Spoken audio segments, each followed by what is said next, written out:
one of the major points that we are bringing to you from the MEA statement. This is a big anti-terror global outreach. Sources have come out to say Prime Minister Modi raised the terror issue with China, and Prime Minister Modi in fact called terror a global menace. Prime Minister has urged China to fight terror jointly. This is what we are picking up. In fact, Pranay Upadhyay joining me on the broadcast. Pranay, very good afternoon to you. Let's understand here, even in the statement that's given, as well as sources telling us at this given point, that Prime Minister Modi has picked up terrorism as a subject in the bilateral meeting, which was as expected, which was on expected lines at this given point. But what is important to hear is he's asked for cooperation, and to a country which has just now underlined that they are partners with India and not rivals. How important does this particular subject come into play, and the stance that India has time and again taken, that is zero tolerance towards terrorism? How will, or rather what will China be doing next on this very front?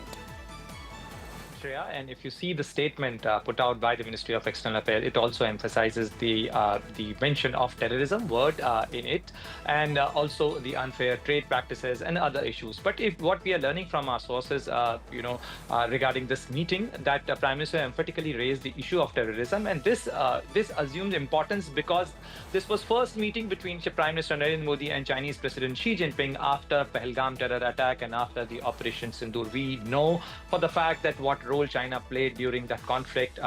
Setting aside those things, but Prime Minister, we have expressed our hope that we want to take forward the relationship. We want to have a constructive partnership with China, but these are the core concerns. And if you have noticed that the words used by Prime Minister is about mutual respect, the sensitivity, and about the mutual concerns. So these remains the core concerns for India. However, the Chinese President Xi Jinping again mentioned the word of punch shield, the 5 principles of peaceful coexistence. But terrorism has always remained a problem, and whenever the issue of whenever there is a SCO forum, this issue assumes importance because the very genesis, the basis of SCO grouping was to fight to address the security concern of the member countries when it was formed in 2001, and thereafter SCO has a regional anti-terror mechanism, RATS.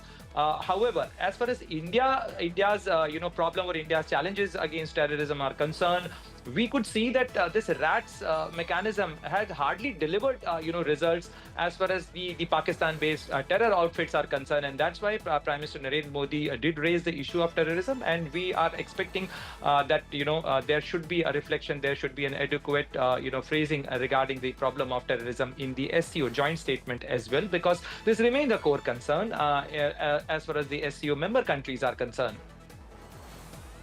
I remember, and correct me if I'm wrong here, when we had seen the SCO summit defense ministers meeting, this entire subject of terrorism, or even for that matter the Pahalgam attack, India calling out Pakistan on that very platform, however that was not mentioned in the joint statement. So tomorrow indeed might actually be a test of this newly declared, or rather revival, of the partnership between India and China, given that China has come out to call India its partner and not rival. But we need to see if they side with India on such an important point at the SCO summit, which is counter-terrorism and measures to counter terrorism at this given point, because Pakistan is also part of this very summit.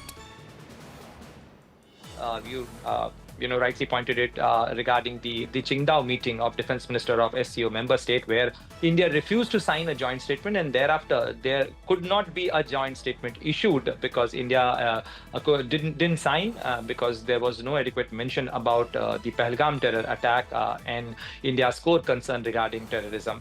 In the past, we have seen that there has been mention about the issue of terrorism, as I mentioned, that RATS, which is the regional anti-terror system, remains an important component of the SCO system, SCO mechanism, and therefore we can expect that there would be a mention. But what is the phrasing of the mention about terrorism, how it gets mentioned in the joint statement, that is to be seen, because India has always raised the issue of terrorism and the policy of zero tolerance against terrorism. But having said that, we have seen in the past what role China did play in in place, especially in the context of Pakistan-based terror organization. We have seen how We have seen how it has played out in the past. Pranay, very true. And I'm sorry to interrupt you there. Just give us a second. We have Gaurav Sawant also joining us live from Tianjin at this given point.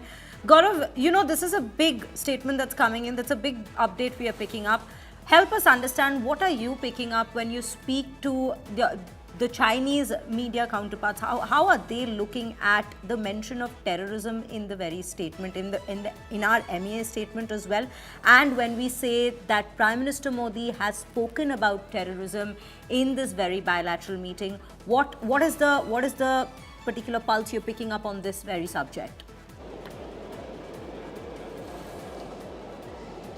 Look, India is very clear that as far as the Shanghai Cooperation Organization is concerned, this is a grouping that was formed to battle terrorism and extremism in all its forms and manifestations. Now, India's raised the issue of cross-border terrorism that directly refers to Pakistan's state-sponsored radical Islamist terror that's been bleeding India for decades. However, since Pakistan is also a member of the Shanghai Cooperation Organization and very close to China, that's been one of this grouping's biggest failures, is not being able to call out Pakistan's state-sponsored terror because of sensitivities involved. Now, no bilateral issues are picked up in a grouping like the Shanghai Cooperation Organization. And in fact, when both India and Pakistan became members of SCO, this was one of the apprehensions from some of the Central Asian countries. They said that this will perhaps become like another SARC, where the entire grouping's, future would be held to ransom by Pakistani terror,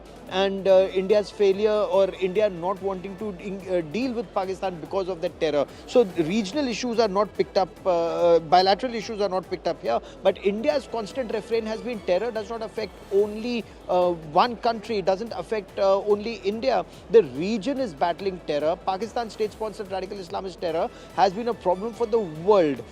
However, this is a mention of terror. When MEA in its statement says that Prime Minister Narendra Modi and President Xi reaffirmed that India and China, development partners not rival, should not have differences turn into disputes, and that deemed it necessary to expand common ground on bilateral, regional and global issues and challenges like terrorism. So, they promised to remain engaged on this. But remember Pahalgam, post-Pahalgam, when India mounted an offensive to take on Pakistan in Operation Sindoor, you had the Chinese assistance that not just in terms of military hardware, but real-time intelligence sharing and satellite LEO or low Earth orbiting satellites giving real-time intelligence to Pakistanis about the movement of Indian aircraft, about movement of Indian ships, about movement of Indian men and material, which for India is very dangerous in such an environment. But be that as it may, it's a ground reality, and again, while that ground reality exists, India is making its point across as best as possible, and yet moving forward, to see what best India can eke out of this relationship. For example, Prime Minister Narendra Modi has invited President Xi to come to India for the BRICS summit in 2026. President Xi and Prime Minister Narendra Modi underlined the importance of peace and tranquility on borders for continued development on border ties. So this is one point that India is reiterating. China's point usually is, fine, we have a dispute at the borders, but let's continue on economic growth. India says no, basic peace and tranquility at the borders is required for the relationship to move forward. But this is very significant when both Prime Minister Narendra Modi and President Xi Jinping note with satisfaction the successful disengagement of troops last year and maintenance of peace along the borders since then. So post-Kazan, the borders have witnessed tensions coming down.